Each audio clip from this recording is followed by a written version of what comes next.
Meghan and Kate meeting private event tension. Insiders have said Meghan and Kate Middleton are very different women.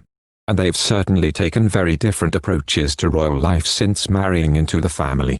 When Meghan started dating Prince Harry, she was entering a whole new world.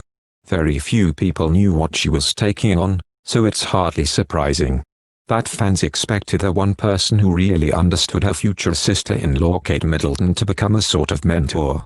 However, insiders claim the two women never really hit it off, saying they were simply very different rather than having a fallout as such. This didn't stop speculation about their relationship circulating, especially after it was clear Meghan and Harry were going to take a very different approach to royal life. While Kate and William followed the royal rulebook when it came to their children, the Sussexes had different ideas, especially when it came to Archie's christening.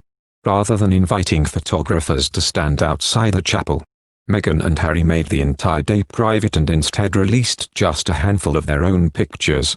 Kate and Wills, Charles and Camilla, Meghan's mum Doria and members of Diana's family were all in the officially family snap. Speaking at the time, Judy told with a very relaxed and jolly-looking Camilla down one end of this pose. Kate sits at the other looking oddly self-diminished and prim, with her arms pulled into her torso and a part smile on her face. Given all the rift rumors, the rather tension in her pose could be seen as awkwardness. But it could also show a desire to lower her own status signals and not upstage the happy couple. Judy said Kate wasn't the only royal who stood out in the image, and said out of three Prince William appeared to be pulling a self-protective barrier pose. Judy's views have been shared in a new book about the royal family, Battle of Brothers. The author, royal expert Robert Lacey, also claims that William was confused and unhappy about his brother's decision to keep Archie's godparents secret. While some fans supported their idea, saying it made sense as Archie is sixth in line to the throne and unlikely to ever be king. All members of the royal family have godparents, as is traditional in the Christian religion, and they are referred to as sponsors. Friends of William suggested that the future king, only 5 places clear of Archie in the order of succession, could not comprehend how such a basic matter of constitutional principle had been misunderstood. One thing we may conclude is that Harry and Meghan had developed an idea of their own importance. The months since their marriage had demonstrated that the couple share a common character flaw. They both tend to go down from the pinnacle of their generous self-confidence to ordinary people who want a peaceful and happy life that is not bound by royal rules. There are numerous rumors about who Meghan and Harry picked as Archie's godparents, however they haven't been confirmed. Possibilities include Tigger Petitha, who was Harry and William's much-loved nanny growing up, and the Duke's good friend Mark Dyer. Another friend, Charlie Van Storbensee, is also a likely candidate. Harry and Meghan recorded a podcast about teenage mental health at a luxury $400 an hour beachfront rental property used for Ralph Lauren fashion shoots. The Duke and Duchess of Sussex were photographed chatting to 3 high school kids from Teenager Therapy for the audio production in support of World Mental Health Day. The couple, speaking into microphones, was seen sitting on a sofa in front of a stone fireplace across from the teens.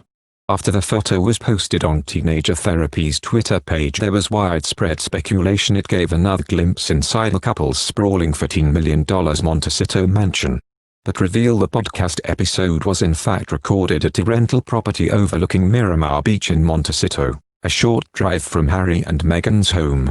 The Craftsman-style house, which is advertised on Jigster.com as on the sand in Montecito, can be hired out for filming and photo shoots at $400 an hour for a minimum of 3 hours.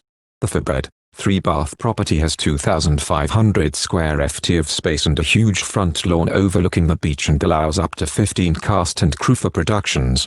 In the blurb on the website, the owner boasts of hosting Harry and Meghan. It states, "The house has tons of style and plenty of off-street parking. Just off the 101 and 100 yards down the beach from the new Rosewood Miramar Resort. Past shoots include Ralph Lauren, Serena and Lily, Free People, and an interview with Prince Harry and Meghan." In one of the exterior photos, the fireplace where the podcast was recorded can be seen. Teenager Therapy later confirmed on their Twitter page that the podcast wasn't recorded at Harry and Meghan's home. Harry and Meghan were heard on their podcast on the 11th of October, and the couple is heard talking to hosts Gail, Kayla and Thomas about their own experience of mental health. The The Sussexes learned about the podcast, which usually features 5 students from Laura High School in Anaheim, Orange County, after reading a New York Times profile of the teenagers in July. After listening to a few episodes of the series, they decided they wanted to support the teens' work. They recorded the episode this week in their new hometown of Montecito, with all the participants wearing masks during the recording. Prince Harry and Meghan led a group in deep breathing exercises ahead of the podcast in order to help soothe nerves. Thank you for watching. If you like our video, would you please help us like, share and subscribe our channel. Wish you happy to see our videos. Thank you very much.